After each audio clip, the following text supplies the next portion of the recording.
RMC, After Angleterre, Jérôme Sillon. Salut à tous, merci de votre fidélité à l'After Angleterre, à écouter, à regarder sur toutes les plateformes et notamment sur la chaîne After Télé. Pensez à vous abonner pour ne rater aucun épisode, n'hésitez pas à mettre une bonne note, à écrire un bon commentaire. Chaque semaine on part à la découverte des clubs, des joueurs, des histoires du football anglais avec notre drôle de dame, Julien Laurent. Salut Ju. Salut Jay, salut à tous. Et avec Rémi Dumont, salut Rémi. Salut Jérôme, salut Julien, salut tout le monde. Gros plan aujourd'hui sur le prochain adversaire du Paris Saint-Germain en Coupe d'Europe, c'est Newcastle. Les Magpies sont dans le top 8 de Ligue des Champions, mais c'est plus compliqué en Première Ligue. Quelles sont les forces et faiblesses de l'équipe d'Eddie Howe? Où en est le projet des propriétaires saoudiens? C'est parti pour l'After Angleterre. Et pour nous aider à mieux cerner les Magpies, on accueille Yanis, l'animateur du compte Newcastle France sur X. Salut Yanis. Salut Jérôme, bonjour tout le monde. Yanis, depuis quand tu supportes les Magpies et raconte-nous un petit peu ce que tu postes sur les réseaux. Bah écoute, moi ça fait plus de 20 ans que je supporte les Magpies, donc on a souffert et maintenant c'est vrai qu'on a mangé notre pain noir. Courage. C'est vrai que ça va un peu mieux aujourd'hui. Merci, ouais, c'est vrai. Merci Mike Ashley notamment. Mais aujourd'hui voilà, moi je sur le compte on s'occupe de l'actualité de Newcastle, retranscrire un petit peu les infos, des analyses. Voilà, on essaie d'animer le compte pour faire un petit peu connaître à la communauté Twitter Newcastle et ce beau club qu'il est. C'est venu comment Newcastle pour toi? Alors moi j'étais fan de Laurent Robert à l'époque. Donc qui était au PSG, il a été transféré ensuite à Newcastle et puis du coup je me suis un peu démerdé pour suivre les matchs de Newcastle et puis je suis tombé amoureux du club, de l'ambiance, de St James Park donc et c'est comme ça que je suis devenu fan de l'équipe. Et tu as bon goût parce que St James Park c'est une ambiance magnifique, évidemment peut-être l'une des plus belles en Angleterre. Je parle sous son contrôle. Julien, est-ce qu'il y a encore plus fort que St James Park en Première Ligue? Je sais pas, c'est pas le plus grand stade, puisque Old Trafford par exemple, même maintenant le nouveau Anfield est un peu plus grand, l'Emirates aussi, à Tottenham pareil, mais ça reste pour moi, je suis tout à fait d'accord avec vous, la meilleure ambiance. Crystal Palace, j'aime beaucoup en ce moment, ce qu'ils essayent de faire aussi au niveau du club, mais c'est un plus petit club, un plus petit stade, c'est un stade londonien aussi, mais si vous voulez vraiment, si vous avez qu'une seule occasion d'aller en Angleterre un jour voir un match, pour moi c'est St James Park. Ouais. Ouais, évidemment. Et donc là, c'est PSG Newcastle, donc en Ligue des Champions qui arrive. Le dernier Newcastle PSG, c'était fantastique pour le retour des Magpies à l'époque, pour la première fois depuis 20 ans en Ligue des Champions. L'ambiance était exceptionnelle. Alors Newcastle reste donc sur une victoire 3-0 en Champions League face au PSV Eindhoven, une victoire qui replace les Magpies au classement avant de se rendre au Parc des Princes. Ce classement, justement, est ultra serré, Rémi. Oui, puisque Paris est actuellement 6e avec 13 points. Newcastle est juste derrière à égalité de points, sauf qu'il y a une différence entre les deux. Alors, ils sont à la même différence de buts.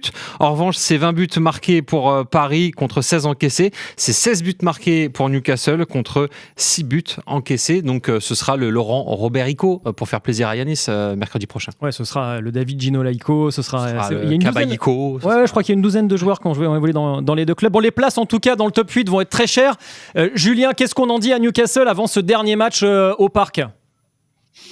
C'est là où ils voulaient être avant cette dernière journée. Alors, c'est pas un match facile, ils le savent très bien. T'as justement rappelé, Jay, leur double confrontation il y a 2 saisons maintenant en Ligue des Champions, dans l'ancienne format en phase de poule où ils avaient été excellents à domicile en gagnant 4-1. Ça avait été plus compliqué à l'extérieur au Parc lors du match retour entre guillemets, mais ils avaient très bien défendu qu'un penalty très litigieux qui avait été donné au PSG et que Kylian avait marqué pour gagner. Donc ils n'avaient pas été très loin dans ce match retour là au Parc par exemple, après avoir été très dominateur à domicile, mais ils savaient très bien que ils voulaient avoir une chance de se qualifier pour le top 8 avant cette dernière journée. Ils savaient très bien que ce serait compliqué d'être garanti top 8 avant d'aller au Parc et c'était tout à fait logique. Et là, ils sont exactement où ils voulaient être. Un match nul, ça pourrait suffire. Une défaite, peut-être, mais il faudrait qu'il y ait quand même beaucoup de circonstances favorables pour eux, que les autres résultats aillent dans leur sens. Mais si tu sais que tu peux aller au Parc et qu'avec un match nul, tu as quand même des chances de finir top 8, je pense que tu prends ça maintenant. Alors, une victoire, ce serait encore mieux. Mais c'est vrai qu'ils sont là où ils voulaient être en début de campagne.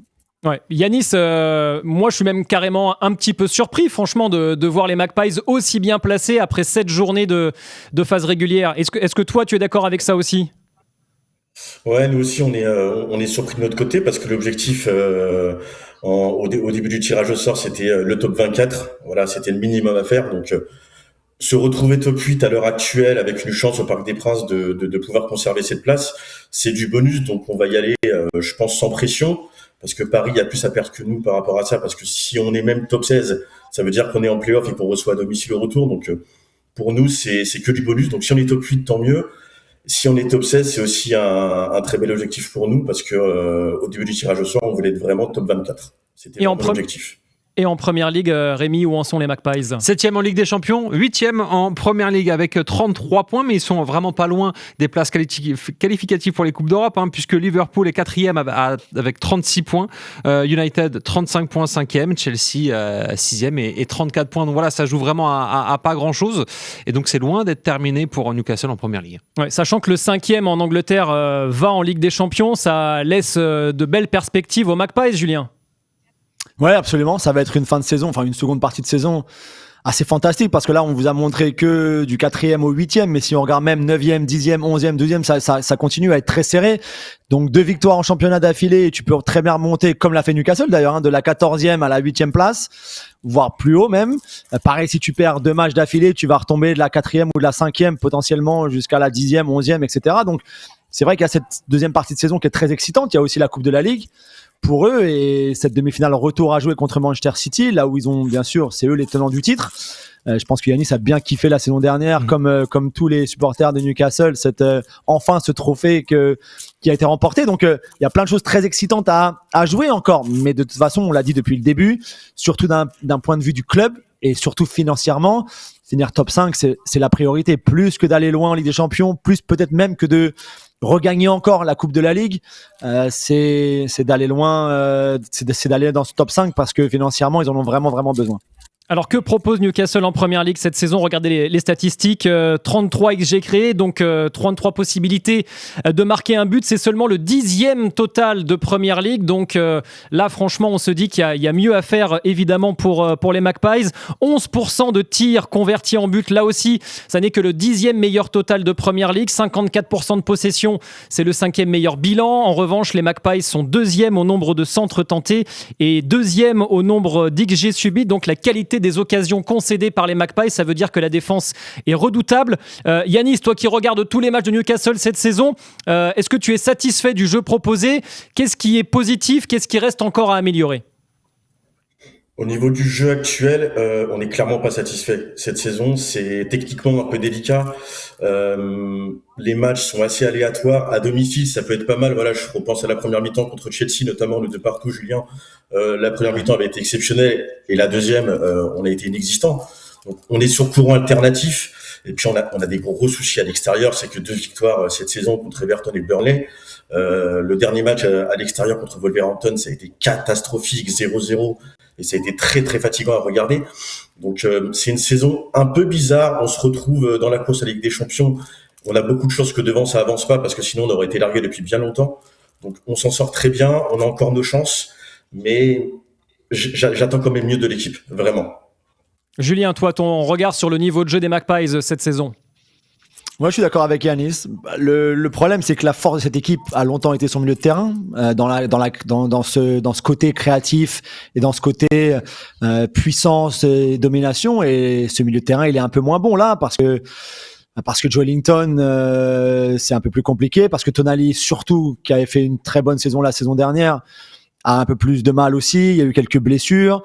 Bruno Guimaraes, c'est très très fort, bien sûr, mais c'est aussi dépendant des deux autres dans ce milieu de terrain à 3 là. Et donc, en plus, défensivement, tu as beaucoup d'absents parce que tu as eu beaucoup de blessures, tu as vraiment galéré, tu vraiment pas eu de chance à ce niveau-là. Tu as un équilibre qui est un petit peu fragile, en fait, dans ton équipe, alors que quand tu as ta défense titulaire habituelle, très solide, comme on l'a dit, ton milieu de terrain devant qui domine le milieu de terrain, c'est beaucoup plus facile ensuite pour tes 2 ailiers et ton numéro 9 de se concentrer sur créer des occasions, marquer des buts, etc. Alors qu'en plus, tu as perdu Isak et que tu n'as pas eu Wissa pendant 3 mois à cause d'une blessure, et que Voltemade cherche encore un petit peu sa place, et je trouve que l'équipe a pas encore su trouver la meilleure façon d'utiliser ce talent assez incroyable et assez unique finalement de Voltemade. Donc c'est pour ça qu'on en est là, à mon avis. Il y a encore beaucoup de progrès à faire. C'est une équipe qui devrait monter en puissance maintenant, parce que voilà, Wissa est de retour, Voltemade maintenant a commencé à s'adapter un petit peu, parce qu'on peut penser aussi que le milieu de terrain va monter en puissance, et que finalement quand les blessés reviendront derrière, ce sera encore plus solide. Mais c'est pour ça je suis tout à fait d'accord sur le courant alternatif. Pour moi, c'est une très très bonne expression pour résumer la saison jusqu'à maintenant. Et ce qui est plus inquiétant, Rémi, c'est que quand on regarde le calendrier de Newcastle, franchement, ça fait plutôt peur, que ça donne même le vertige. Ah bah c'est pas un calendrier, c'est un parcours du combattant, puisqu'ils vont recevoir Aston Villa en Première Ligue donc ce week-end. Ils se déplaceront ensuite au Parc pour aller défier le PSG. Ils iront ensuite à Liverpool en Première Ligue, à City en League Cup. Ils accueilleront Brentford, puis iront de nouveau à Tottenham, encore une fois à Aston Villa et encore une fois à Manchester City, le tout jusqu'au 21 février. Donc vous imaginez bien la cadence et surtout l'envergure des adversaires qu'ils vont affronter. C'est quand même assez incroyable, Yanis, là, quand tu vois ce calendrier, franchement, qu'est-ce que tu te dis quand tu regardes ce qui attend ton équipe ? Il est absolument terrible. Pour le coup, c'est vrai qu'on joue quasiment que des top teams, même Brentford qui fait une très bonne saison, ça va être redoutable. Ce qu'il va falloir faire, c'est surtout la gestion des dios. Essayer de trouver des solutions. On voit le petit Lewis Miley qui revient bien au milieu de terrain et qui peut être une force sur la rotation. On attend plus de Jacob Ramsey également, qui était transféré cet été d'Aston. On a perdu Yanis. Julien, toi, ton regard sur ce calendrier et peut-être sur ce qu'il faudrait prioriser pour les Magpies. Pour moi, c'est le championnat. Il n'y a aucun doute là-dessus. C'est vrai que tu as des beaux matchs de Coupe de la Ligue. Tu es à 90 minutes ou 120 minutes d'une autre finale à Wembley, par exemple, avant ce match retour contre City, à l'Etihad, mais quand même. Même si tu as même aussi perdu 2-0 le match aller, mais tout est possible si tu marques en premier, etc., etc. Tu as un joli match de Coupe d'Angleterre, de FA Cup contre Aston Villa, encore une fois, même à Villa Park, même à l'extérieur, c'est pas grave, mais tu pourrais rêver d'aller loin, peut-être même de remporter la Coupe d'Angleterre.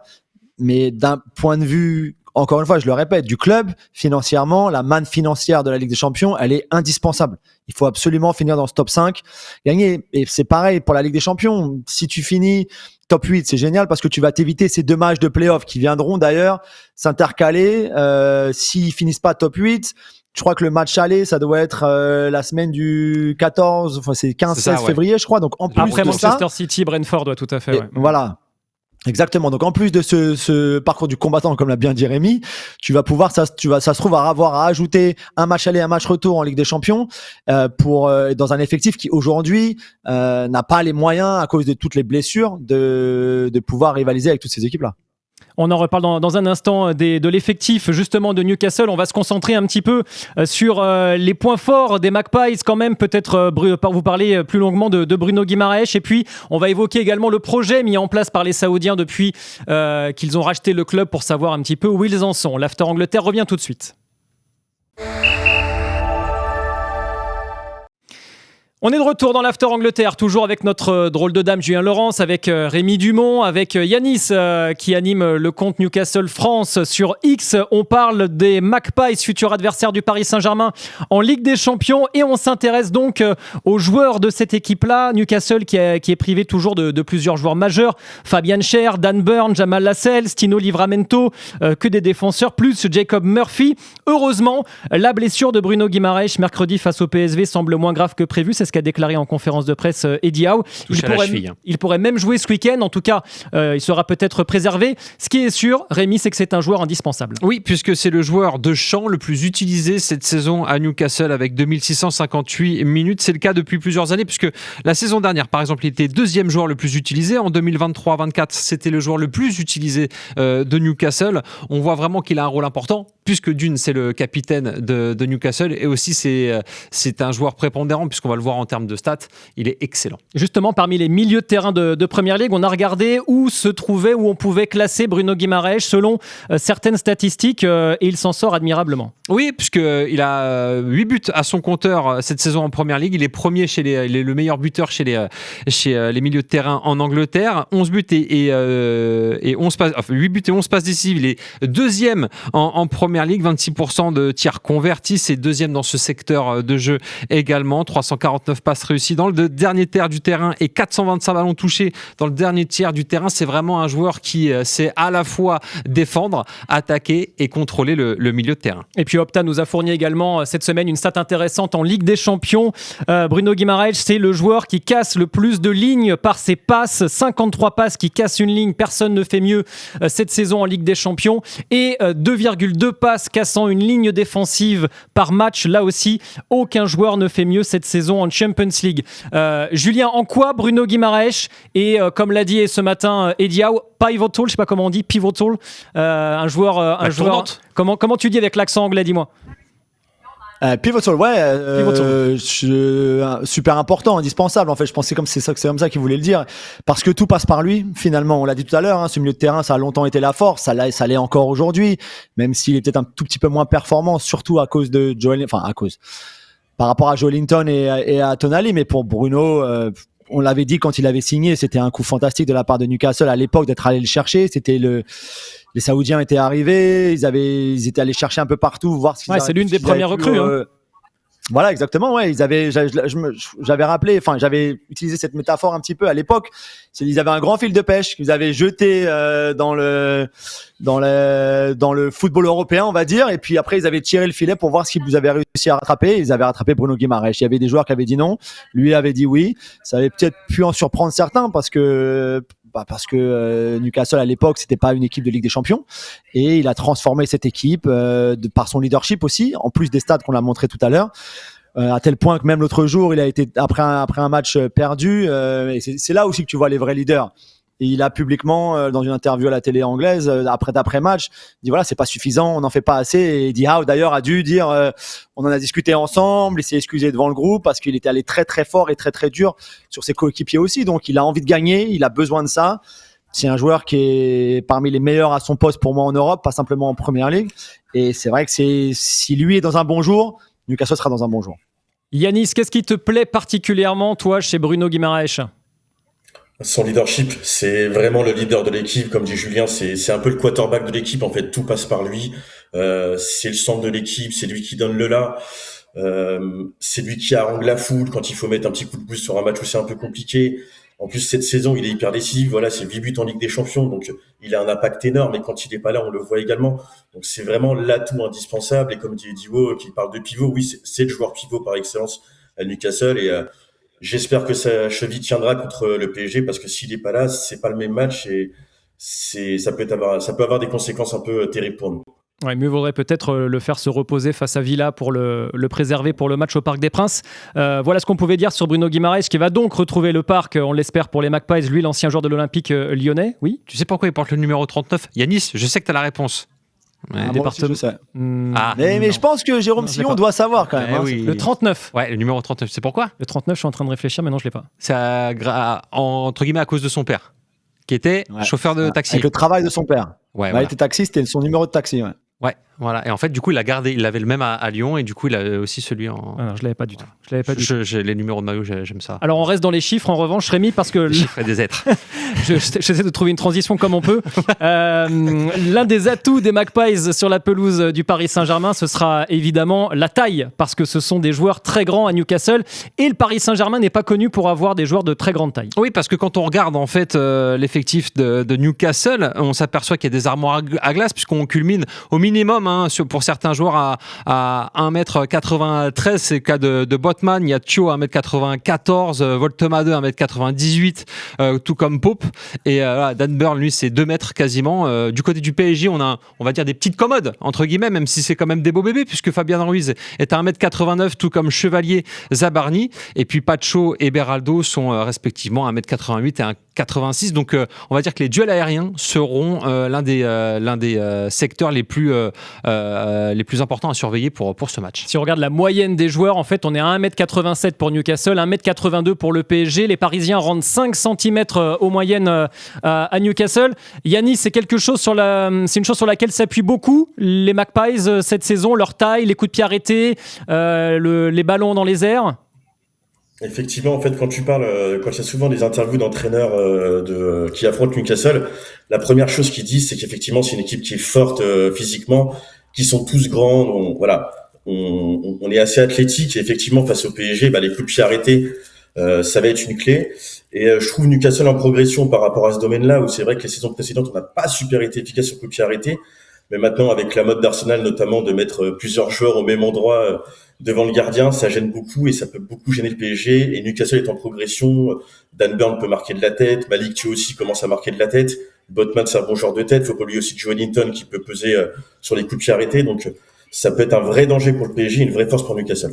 C'est pas que ça non plus, hein. On va pas non plus réduire les Magpies à leur taille. Julien, il y a des joueurs de très grande qualité. Harvey Barnes, notamment, a retrouvé presque son meilleur niveau. Ouais, en très grande forme. Il met un super. Alors les buts contre le PSV Eindhoven, c'était des cadeaux de Noël un peu après Noël, mais on le voit sur son but à lui, la rapidité, la vivacité des pieds surtout, et à quel point il bouge le ballon très vite. C'est un super joueur qui a longtemps été un peu le backup de Gordon finalement sur ce côté gauche, qui était un petit peu bizarre, enfin pas bizarre, mais c'est un joueur qui a sa place de titulaire dans 90% on va dire des équipes de Première Ligue. Et là, c'est vrai que son poste préférentiel, c'est sur le côté gauche, c'est le même qu'Anthony Gordon. À un moment, il y a qu'un des seuls des deux qui pouvait jouer. Et maintenant, tu le mets à droite, un rôle où je trouve qu'il a vraiment progressé parce que c'est, encore une fois, il avait été formé sur le côté gauche pour pouvoir entrer sur son pied gauche.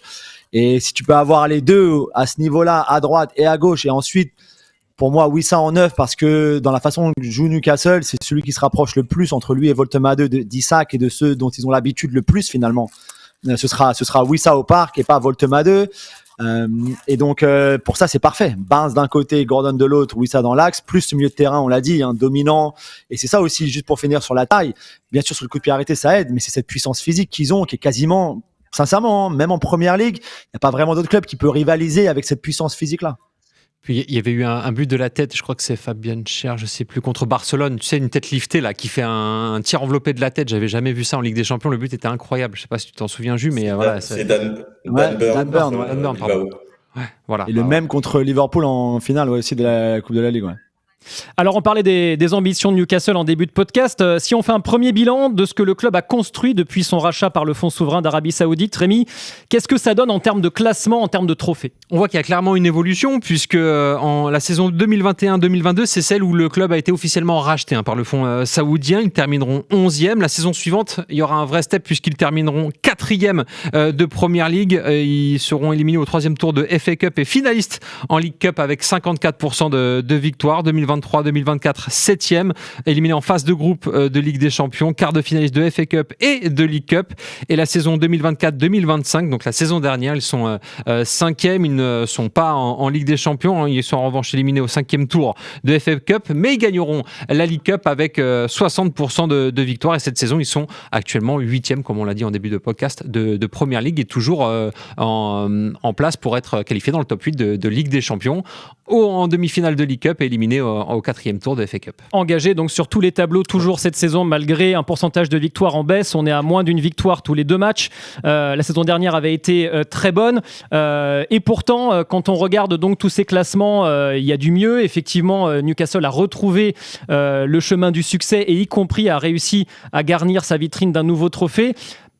Alors, tu vas me dire, c'est peut-être normal vu les montants investis sur le marché des transferts. Rémi ? Oui, alors c'est vrai qu'on pouvait s'attendre peut-être à des meilleures places, mais un projet c'est long à construire. Quand on regarde en fait la balance entre achat et vente depuis donc la saison du rachat, en tout cas la saison d'après, donc 2022-2023, c'est 189 millions investis pour 14 vendus. En 2023-24, c'est 150 millions investis pour 45 vendus. La saison dernière, c'était pour une fois plus positif du côté des ventes avec 90 millions contre 68 en investissement. Et puis cet été, ça a été évidemment énorme puisqu'il y a eu 278 millions d'investis pour 176 millions de ventes, notamment celle d'Isaac à Liverpool. Et contrairement à ce qu'on pourrait penser, Newcastle n'est pas le club qui a le plus dépensé depuis janvier 2022, date du premier mercato des nouveaux propriétaires. Si on regarde la balance entre les ventes et les achats en millions d'euros depuis donc janvier 2022, Newcastle n'est que 5e de Première Ligue avec 492 millions d'euros donc de balance. United, Arsenal, Chelsea et Tottenham ont plus dépensé encore que les Magpies depuis l'arrivée donc du fonds souverain saoudien. Ça veut dire aussi, quelque part, Julien, peut-être que les Magpies sont limités dans leurs investissements également par les nouveaux règlements mis en place, que ce soit au niveau européen qu'au niveau anglais, avec le fair play financier qui limite la part de la masse salariale par rapport aux recettes. Ah, tout à fait. Ils sont arrivés 10 ans trop tard, en fait. C'est ça. C'est très bien qu'ils soient là, bien sûr. Et comme on l'a vu, ils ont déjà beaucoup investi. Il y a le projet du nouveau stade aussi. Du nouveau stade, que ce soit le même actuel, en mieux ou un autre. Mais donc, c'est très bien.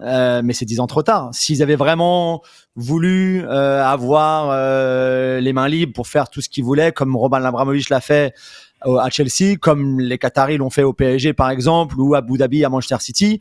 Malheureusement, c'est 10 ans trop tard. Mais Mais finalement, c'est pas grave. De toute façon, ils peuvent rien y faire. Donc, ça sert à rien de s'apitoyer sur ça. Il y a eu des changements aussi dans la direction, puisqu'Amanda Stavely et son mari, qui avaient amené les Émiratis avec eux, sont partis ensuite. Donc, il y a eu aussi quelques changements. Mais voilà, ça fait partie du défi qu'ils ont, c'est que tu peux pas effectivement signer des chèques blancs comme ça. Il faut réfléchir, penser autrement, avoir plus de revenus, que ce soit commerciaux, les droits télé, ça on sait très bien comment c'est en première ligue, mais et malheureusement aussi entre guillemets, je dirais, dans le player trading, parce qu'un joueur comme Elliot Anderson, par exemple, jamais de la vie doit quitter le club. Pas à ce moment-là. Quand on voit le milieu de terrain qu'il est devenu aujourd'hui à Forest, tu te dis, il aurait dû être comme ça, mais à Newcastle. Mais ils étaient obligés malheureusement de le vendre pour pouvoir justement équilibrer un petit peu les achats et les ventes. Yanis, il y a une forme de frustration chez les supporters de Newcastle d'être un peu les mains liées par les contraintes qui pèsent sur vous au niveau des règlements internationaux et anglais. Oui, il y a énormément de frustration parce que on se sent un petit peu, on sent qu'il y a une concurrence déloyale en fait de la part entre guillemets des gros clubs comme Liverpool, comme City, qui eux, par exemple, comme ils génèrent beaucoup de revenus, peuvent se tromper sur certains joueurs. Ils ont une marge d'erreur qui font qu'ils peuvent réinvestir. Alors que Newcastle, si par exemple nous on se trompe sur un ou deux joueurs, on va être tout de suite handicapé par le PSR parce qu'il va falloir le revendre, tu vas être à perte et forcément tu vas pas pouvoir réinvestir. Et c'est ce qui est arrivé un petit peu en 2024-2025 quand on a dû vendre Elliot Anderson dans un montage un petit peu bizarre avec Nottingham Forest et Yacouba Mité aussi du côté de Brighton. C'est deux joueurs sur lesquels tu aurais voulu construire et on n'a pas pu puisqu'on a été forcé par le PSR. La bonne nouvelle maintenant, c'est que hier il y a, je crois, une étude qui est sortie sur les revenus des clubs et on fait partie maintenant du top 20 européen. Je crois qu'on est 17e juste derrière la Juventus. Donc ça prouve qu'il y a une progression au niveau des revenus. Que l'objectif à terme, voilà, c'est atteindre le top 15, le top 10 pour pouvoir réinvestir ces sommes et être aussi puissant et libre financièrement que des Liverpool, que des Manchester, que des Arsenal. Donc l'objectif maintenant, ça va être ça. Rémi. Ouais, après, Yanis dit que c'est frustrant et ça se comprend évidemment, mais après, c'est peut-être aussi un mal pour un bien parce que ça leur permet peut-être de viser encore plus juste dans le recrutement plutôt que de dépenser, de voir ensuite ce qui se passe. Rendez-vous mercredi soir en tout cas au Parc des Princes, ce sera à vivre dans le multiplex sur RMC, bien évidemment tous les derniers matchs de Ligue des Champions à vivre dès 20h dans l'After Live et Julien Laurent sera là évidemment dans l'After. Merci Jus, merci Yanis, bonne merci saison aux Magpies et merci Rémi, on se retrouve très vite pour un nouvel After Angleterre, ciao. RMC After Angleterre.